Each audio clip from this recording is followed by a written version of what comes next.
పుస్తకాలు చెప్పలేని పాఠం అంట కోరుకుంటే చేరదంట వద్దు అంటే వెళ్ళదంట నేస్తమంటే ఏమిటంటే కన్నవాళ్ళు ఇవ్వలేని ఆస్తేనంట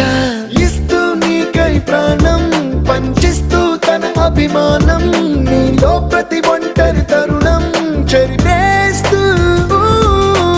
ఎన్నో వేల కథలు అరే ఇంకో కథ మొదలు